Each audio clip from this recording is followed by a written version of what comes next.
Assalamualaikum warahmatullahi wabarakatuh. Perkenalkan, nama saya Safira Harunisa dari Program Studi Sistem Informasi UPBJ Bandung.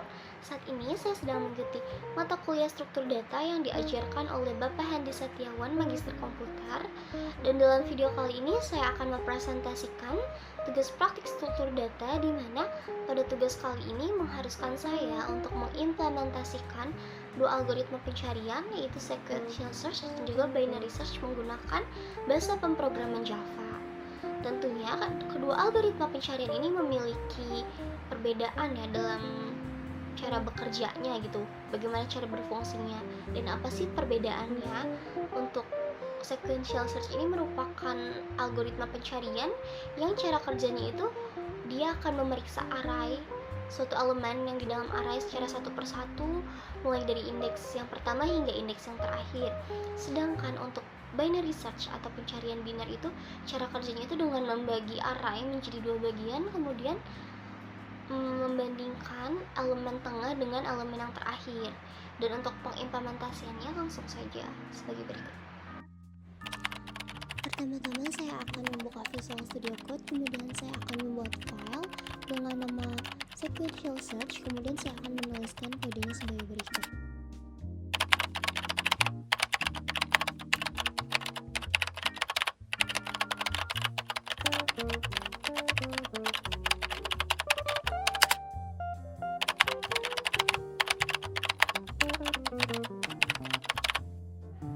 Untuk penjelasan dari kode yang telah saya buat, yang pertama saya akan mendeklarasikan array data dengan nilai 25, 40, 75, 90, dan 78. Kemudian saya akan menyimpan variabel n dengan nilai yang ingin dicari, dan dalam hal ini saya ingin mencari nilai 75.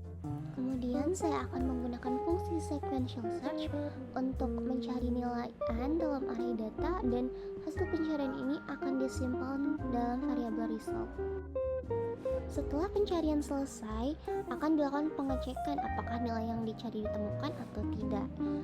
Jika result sama dengan -1, maka nilai yang dicari tidak ditemukan dalam array. Dan jika result tidak sama dengan -1, maka nilai ditemukan di indeks yang dikembalikan oleh fungsi sequential search. Selanjutnya, fungsi akan melakukan pencarian secara sequential search dengan cara menggunakan loop for untuk menelusuri setiap elemen dalam array data, dan pada setiap iterasinya nilai elemen data ini akan dibandingkan dengan nilai n. Jika ditemukan nilai yang sama, maka fungsi akan mengembalikan indeks elemen tersebut, dan jika pencarian selesai dan tidak ada elemen yang cocok dengan n, maka fungsi akan mengembalikan nilai -1 yang menunjukkan bahwa nilai n tidak ditemukan di dalam array. Logika pencarian dari sequential ini yaitu pencariannya dimulai dari indeks 0 dan berlanjut hingga indeks terakhir dari array data. Kemudian begitu elemen yang dicari ini ditemukan, maka proses pencarian akan berhenti dan indeks elemen tersebut akan dikembalikan. Tetapi jika pencarian selesai tanpa menemukan nilai yang dicari, maka hasilnya adalah -1 yang menandakan bahwa nilai tersebut tidak ada di dalam array. Selanjutnya saya akan menjalankan kode yang telah saya buat untuk menampilkan outputnya sebagai berikut. Output yang dihasilkan pada nilai yang ingin saya cari, dalam hal ini 75, ditemukan pada indeks kedua. Kemudian selanjutnya untuk binary search, saya akan membuat file dengan nama binary search, kemudian akan menuliskan kodenya sebagai berikut.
array data pada binary search, saya akan mendeklarasikan dengan nilai 13, 24, 35, 46, dan 64. Kemudian nilai yang ingin saya cari adalah 35.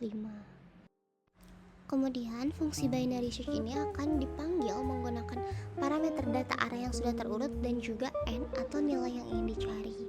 Jika nilai n ditemukan dalam array, maka indeks dari elemen tersebut akan dikembalikan dan dicetak ke layar. Sedangkan jika nilai tidak ditemukan, maka program akan mencetak pesan bahwa nilai tersebut tidak ditemukan di dalam array. Di sini ada deklarasi low and height, di mana variabel low ini digunakan untuk menandakan batas bawah atau indeks pertama dari bagian array yang sedang diproses, sedangkan variabel height ini digunakan untuk menandakan batas atas atau indeks terakhir. Inisialisasinya dimulai dengan batas rendah low equal 0 dan batas tinggi height equal data length minus 1, yang artinya seluruh array akan dipertimbangkan pada awalnya. Kemudian selama low kurang dari sama dengan height, artinya masih ada bagian dari array ini yang perlu dicari, dan proses ini akan berlanjut sampai batas low lebih besar daripada height, yang artinya juga elemen yang dicari tidak ada di dalam array. Selanjutnya, nilai mid merupakan indeks tengah yang dihitung dari rata-rata antara low and height dengan rumus low plus height dibagi 2, dan ini merupakan elemen yang akan dibandingkan dengan nilai yang ingin kita cari, dan dengan cara ini array akan dibagi 2 setiap kali. Untuk mencocokkan nilai tengah, jika nilai yang berada di posisi tengah ini sama dengan nilai yang ingin kita cari, maka nilai tersebut akan ditemukan dan kita akan langsung mengembalikan indeks mid sebagai hasil pencarian. Tetapi jika nilai yang dicari lebih kecil dari nilai yang ada di tengah, maka pencarian akan dilanjutkan pada bagian kiri array, yaitu dengan mengubah nilai height menjadi mid minus 1. Hal ini mengidentifikasikan bahwa pencarian selanjutnya hanya perlu dilakukan pada elemen-elemen yang ada sebelum mid.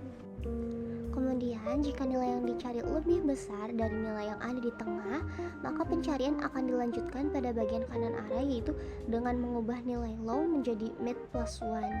Dan jika setelah melakukan pembagian array berulang kali dan nilai yang tidak ditemukan atau kondisi low lebih besar dari hard tercapai, maka fungsi ini akan mengembalikan minus 1 sebagai tanda bahwa nilai yang ingin dicari ini tidak ada di dalam array.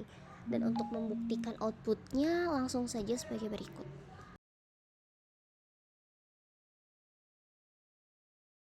Outputnya menunjukkan bahwa nilai 35 ditemukan pada indeks kedua, di mana ini artinya data tersebut ditemukan di dalam array. Dari pengimplementasian berikut, menurut saya sequential search ini bekerja dengan baik ya untuk array yang kecil atau ketika datanya tidak terurut. Tetapi menurut saya juga algoritma ini cenderung tidak efisien ketika digunakan untuk dataset yang besar, karena waktunya akan bertambah seiring dengan bertambahnya jumlah elemen. Sedangkan untuk binary search ini menurut saya jauh lebih efisien digunakan ketika data dalam array ini terurut dan dengan kompleksitas waktu yang jauh lebih cepat. Ketika kita menggunakan algoritma ini dalam dataset yang besar, tentunya kita bisa mencari elemen dengan jauh lebih cepat dibandingkan dengan menggunakan sequential search. Sekian untuk video praktikum kali ini. Mohon maaf apabila ada kesalahan dan banyak kekurangan dalam mengerjakan tugas kali ini. Mohon koreksinya juga.